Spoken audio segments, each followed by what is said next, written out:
பேசும்போது பேசுவோம். வாழ்க்கையின் கடைசி காலகட்டத்தில் நம்ம பண்ண படங்களெல்லாம் எடுத்து பார்த்தா அதில் ஒரு 10 படம் இருக்கணும் அப்படின்னு ஆசைப்படுவோம்.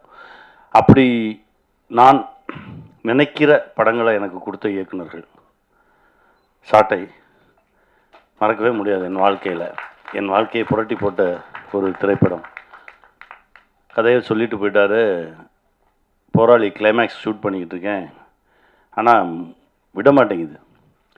உடனடியாக போயிடுவோம் ஷூட்டிங் அப்படின்னு போய் எடுத்தோம் ஷாட்டை. அதில் தான் எனக்கு எங்கள் அண்ணன் தம்பிராம அண்ணன் எனக்கு கிடைச்சார். ரொம்ப அருகாமையிலேருந்து பார்க்குறதுக்கு வாய்ப்பு கிடைச்சது. ஒரு படைப்பு தான் நிறைய நல்ல மனுஷங்களை நமக்கிட்ட சேர்க்கணும்னு சொல்லுவாங்க. தம்பிராம அண்ணன் எனக்கு அதில் கிடைச்சார். அதற்கு பிறகு இங்கேருந்து ஆரம்பிப்போம். தலைக்கூத்தல் என் வாழ்க்கையில் மறக்க முடியாத ஒரு படைப்பு. தலைக்கூத்தலை எடுத்து பார்த்தா எத்தனை தலைமுறை ஆனாலும் அந்த படத்தை பார்த்துக்கிட்டே இருக்கலாம். ஜேபி ரொம்ப சந்தோஷம், நன்றி. கார்மேனி செல்வம்னு ஒரு படம் இப்போ பண்ணிகிட்ருக்கோம். அதோட இயக்குனர் கார்த்திக் வந்திருக்காரு. அதுவும் ஒரு மறக்க முடியாத ஒரு படைப்பாக இருக்கும். பாருங்க கார்த்திக், எங்கள் அண்ணனை பற்றி நான் சொல்லிக்கிட்டே இருக்கணும். ஏன்னா அது வரைக்கும் அத்தனை படைப்புகள் வந்திருக்கு, இன்னும் வரும். எழுதும் போதெல்லாம் எங்கள் அண்ணன் இருப்பார். அந்த சக்தி எனக்கு இறைவன் கொடுத்துக்கிட்டே இருக்கணும். எங்கள் அண்ணனோட பயணிச்சுக்கிட்டே இருக்கணும்னு நான் கேட்டுக்கிறேன். நன்றிண்ணே. மணிமாறன் சார் சங்கத்தலைவன் அப்படின்னு ஒரு படம் பண்ணோம். அதாவது இப்போ கூட 18வது மாநில மாநாடு எனக்கு ஒரு அழைப்பு விட்டுருந்தாங்க.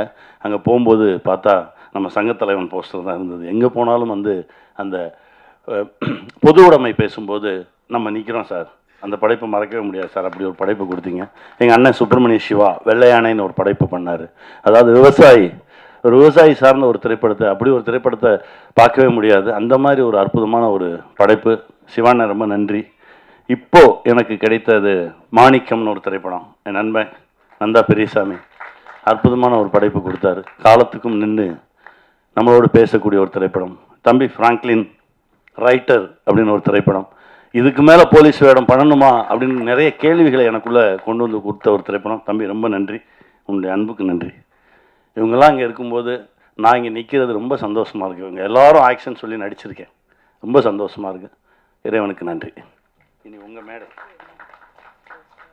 எங்கே எப்படி வேணாலும் கூப்பிடுங்க. நீங்கள் சில்வா மாஸ்டர் அவர்களை மேடை கழிக்கிறோம். வந்துட்டீங்களா? வாங்க.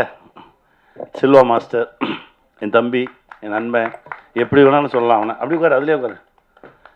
சித்திரை செவ்வானம்னு ஒரு திரைப்படம். அதாவது தம்பியோட முதல் படைப்பு. ஃபைட் மாஸ்டர் கதை சொல்லாருன்னொன்னே ஏதோ பறக்கிற மாதிரி ஒரு கதை சொல்லுவார் அப்படின்னு பார்த்தா அப்படி ஒரு அப்பாவுக்கும் பொண்ணுக்குமான பாசமான கதையை கொடுத்தாரு. காலத்துக்கும் அந்த கதை என்னை தாங்கி பிடிக்கக்கூடிய ஒரு படைப்பாக இருக்கும்னு நம்புகிறேன். இறைவனுக்கு நன்றி. சில்வா ரொம்ப நன்றி சில்வா, தேங்க்யூ. அப்புறம் என் பிள்ளைங்க வந்திருக்காங்க. இவன் சாரகேஷ், இவன் கௌஷிக், 3 பேரும் எனக்கு 3 பிள்ளைங்க. 2000 ஸ்மால் ஸ்க்ரீன் பண்ணும்போது அங்கேருந்து பயணிச்சுக்கிட்டு இருக்கோம். இப்போ புதுசாக ஒரு புள்ள கிடச்சிருக்கான். ரொம்ப சந்தோஷமாக இருக்குது உங்களோடு பார்ப்பது. அப்புறம் நடிகர்கள் அவன் இப்போ ஒரு பிள்ளையாக இருக்கான் தன்ராஜ், அவன் ஒரு தம்பி, அப்புறம் அம்மா மோக்ஷா. போகிற போக்கில் 1.5 நிமிஷத்தில் கதை சொன்னான். அந்த கதையை கேரவன்லேருந்து இறங்கி நான் ஷாட்டுக்கு போகிற கேப்பில் அண்ணா ஒரு கதை நான் கேளுனான்னு சொல்லி, ஏன்னா எப்போவுமே நான் தீபக் மாதிரி தான். என்னென்னா யாரையா கூப்பிட்டு வந்து அவனுக்குன்னு கேட்க மாட்டான், அவனை கூப்பிட்டு வந்து காட்டுவான். ஆனால் அவன் நல்லா நடிப்பானே, ஆனால் அவன் படத்தில் என்ன காஸ்டிங் சொல்லி எனக்கு அந்த லிஸ்ட்டு மட்டும் கூட நிறையா குட்டி குட்டி நடிகர்கள் இருக்காங்கண்ணே, ரொம்ப கஷ்டப்பட்டுக்கிட்டு இருக்காங்க, நான் அந்த லிஸ்ட்டெல்லாம் தரேன், நீ யூஸ் பண்ணுண்ணா அப்படின்னு சொல்லி கொண்டு வந்து ஒரு வாட்டி கொடுத்தான். அப்புறம் திடீர்னு வந்தான்னா ஒரு கதை கேட்டேன், நல்ல கதை, நீ நடித்தா நல்லாயிருக்கும் அப்படின்னு அந்த டைரக்டரை கூப்பிட்டு வந்தான். விமானம்னு ஒரு படம். அந்த படம் அந்த மாதிரி படம்லாம் கிடைக்கவே கிடைக்காது. அந்த விமானம் கூப்பிட்டு வந்து கேட்க வச்சது அவன் தான். அந்த கதையை கேட்டோம், பிடிச்சிருந்தது, வாடா பண்ணுவோம் அப்படின்னு. அந்த விமானம் ஷூட்டிங்கில் தான் இந்த கதையை, அந்த விமானம் டைரக்டரோட கதை தான் இது, சிவாவோட கதை தான் இது.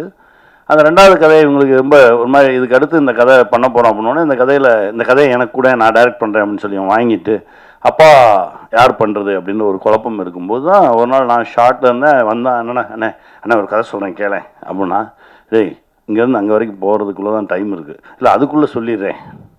நான் இறங்கி அங்கேருந்து அப்படி நடந்து வர்ற அந்த ஒரு 1 நிமிஷம் 1.5 நிமிஷம் கேப்பில், அது ஒரு பெரிய ஷாட்டுன்றதுனால கொஞ்சம் தூரமாக நிறுத்தியிருந்தாங்க, நடந்து வர அந்த கேப்பில் தான் சொன்னான். சொல்லி முடிச்சோடனே என்ன யார் ராப்பா பண்ணுறான், இல்லைண்ணா அதுதான் தேடிக்கிட்டு இருக்கோம், அதனால தான் உங்ககிட்ட சொன்னேன். சரி பண்ணிடுவோம் போடா அப்படின்னேன். அண்ணே ஆமாண்ணா பண்ணுறோண்டா போடா பண்ணிடுவோம், அவ்வளோதானே, நல்லா இருக்குது, நீ சொல்ல வர விஷயம் ரொம்ப நல்லா இருக்குது, இந்த சமூகத்துக்கு ரொம்ப தேவையான விஷயம். இங்கே தமிழ்நாட்டில் கூட நீ சொல்ல வந்த விஷயத்தில் ஒரு 10-15 கேசஸ் இருக்குது, அந்த கேசஸ் எல்லாமே குடும்பங்களை புரட்டி போட்ட கேசஸ். அதை நீ கையில் எடுத்திருக்க அப்படின்னோடனே எனக்கு புரியல. என்னென்ன சொல்கிறேன்? ஆமாம், இது இங்கே நடந்திருக்கு, இங்கே நடந்திருக்கு, இங்கே நடந்திருக்கு, இப்போவும் நடந்துகிட்ருக்கு. இதை நீ சொல்கிற வெளியிலேருந்து பார்க்கும்போது ஒரு தந்தை மகனுக்கான ஒரு பாசமாக இருக்கும். ஆனால் நீ உள்ளுக்குள்ளே வச்சுருக்க ரொம்ப ஸ்ட்ராங்கான விஷயம்டா. இதை சொல்லணும். இதை பார்த்து ஒரு மகன் திருந்தினா போதும். ஐயோ, நம்ம இந்த மாதிரி ஒரு வேலையை செஞ்சிட்ருக்கோமா, அவனுக்கு ஒரு பையன் தெரிஞ்சிட்டா போதும். இந்த படம் பெரிய வெற்றி. பணம் பணம் பணம், அந்த பணம் பார்த்தால்தான் அந்த படைப்பு அப்படின்ற மனசு தான். எத்தனை பேர் மனசை இது கொள்ளையடிக்குதுன்றது தான். இதை நோக்கி தான் நகர்ந்துகிட்டு இருக்கோம். ஆனால் ஒரு நாள் வரும், அந்த நாள் அன்னைக்கு இந்த மாதிரி படைப்புகள் மட்டும்தான் இங்கே நிலச்சி நிற்கும். கமர்ஷியல் படங்கள்லாம் தூக்கி அடிக்கப்படும். அதை நோக்கி தான் இப்போ நகர்ந்துகிட்டு இருக்க. ரெண்டுக்கு நடுவில் தான் நம்ம நிற்கிறோம். அந்த நாளுக்காக தான் காத்துட்ருக்கோம். அது வரைக்கும் இதே மாதிரி படைப்புகள் வந்துக்கிட்டே தான் இருக்கும், உழைச்சிக்கிட்டே தான் இருப்போம். அது கமர்ஷியலாக காசு என்னைக்கு வருதுன்றதை கொஞ்சம் பார்ப்போம். அது லாக் இதில் கூட விழலாம், அந்த பிணைப்பு இதில் கூட நடக்கலாம். இந்த பிணைப்பில் இந்த படத்தில் நடக்கணும்னா அடுத்த படத்தில் நடக்கும் அப்படின்னு வெயிட் பண்ணி அதற்கான ஓட்டம் தான் இருக்குமே தவிர என்றைக்குமே தடுமாறி தயங்கி எல்லாம் நின்றவே மாட்டோம். அதை போய் வெல்வது வரைக்கும் போராடுவோம். வெற்றி நமக்கே. வெல்வோம்.